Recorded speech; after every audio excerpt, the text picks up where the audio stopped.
Haya maisha yana fitna ya kuigiza au ya kufanana. Mara nyingi unapomaliza kama hivyo form 4, pengine umemaliza kidato cha 4, ndio umekuwa kijana sasa, shabun yafia, chipukizi, ambao kuna mambo mawili katika maisha ya mwanadamu. Kuna fitna mbili zinamjia kijana, fitnatu shubahat na fitnatu shahawat. Kuna fitna za kiimani, shetani pale ndio wakati wa kucheza na wewe, kukuonyesha wewe una uwezo wa kufanya chochote. Wewe ni kijana, una nguvu, una uwezo wa kila kitu, na kama akili yako ulivyopasi mitihani, basi na chochote unaweza kukifanya na ukafaulu. Na hapa usipokuwa makini, ndio utaona kuna watu wenye akili mzuri, lakini wameingia kwenye mambo mabaya tofauti tofauti, kwa sababu shetani alimwekea nafasi ya kwamba wewe huna time ya kupoteza. Kusoma ni barabara ndefu sana. Akili ulionayo, kama ulitoa katika mtihani wako, basi wewe waweza kufanya biashara yoyote, wewe unaweza kufanya ukorofi wowote na ukafaulu katika mambo yako. Sasa pale na shetani anakuletea mifano, yule mwangalie hakusoma lakini mwangalie yuko hapa, yule mwangalie alifanya hivi leo yuko hapa, yule mwangalie. Hii dunia hatuendi kwa kuiga wengine, wala watu hawawi sawa katika maisha.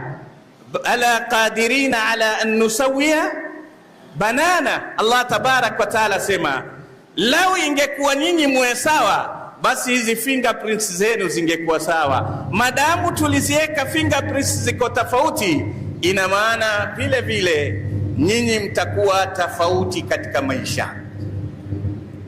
Kuna watu Allah tabarak wa taala, nafikiri sauti yangu yashinda hii microphone, si ndio? Nitakwenda na nyinyi tu, sawa? Kuna watu katika hii dunia, kila mmoja Allah amempangia mpango wake wa maisha. Kwa hivyo katika jambo moja, fitna ya ulimwengu ni kutaka maisha ya mwingine. Unapokwenda kwa mwingine, huku kwako hauko na kule kwingine vile vile.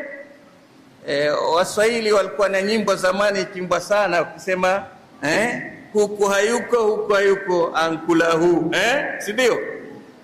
si ndio? Yani kote hauko, manake kule kwako umeondoka na kwengine hufiki. Kuna msemo wa Kiarabu wasema, albatu bati'un fil mashi, yule bata ni mvivu wa kutembea. Mwajua kwa nini? Wasema bata, kulitangazwa bata kuna mashindano ya tofauti, mashindano ya mbio. Bata akaona miguu yake ilivyo mipana kwenye mchanga, atatembea mbio, akasema mimi niorodhesheni. Kuna mashindano ya kuogelea, bata akasema nikipiga 1 2 mimi nitakuwa kwanza. Kuna mashindano ya kuruka, bata akasema mbawa zangu kubwa mimi nitafika.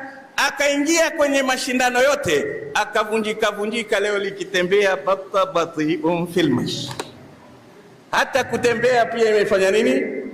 Usijiingize kwenye mambo mengi, angalia Allah amekuweka wapi. Kama Allah amekupa akili ya kuweza kusoma, soma. Usiingie kwengine na kwengine, utakosa hata pale ulipo. Hii ni fitna iko katika maisha, kujiona kwamba akwambia siku hizi bwana mtu hasimami na mtaji mmoja, si ndio?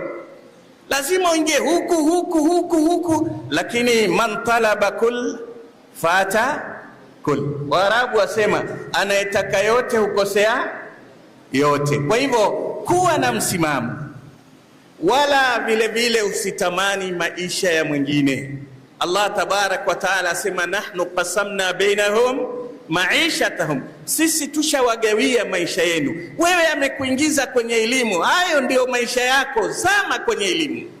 Mwingine ameingizwa kwengine, mwache kwengine, lakini usiseme kwamba kwa nini mimi nisipate kile, mimi kwa nini yule akapata kile. Kila mmoja ana mpango wake wa kuipata riziki yake.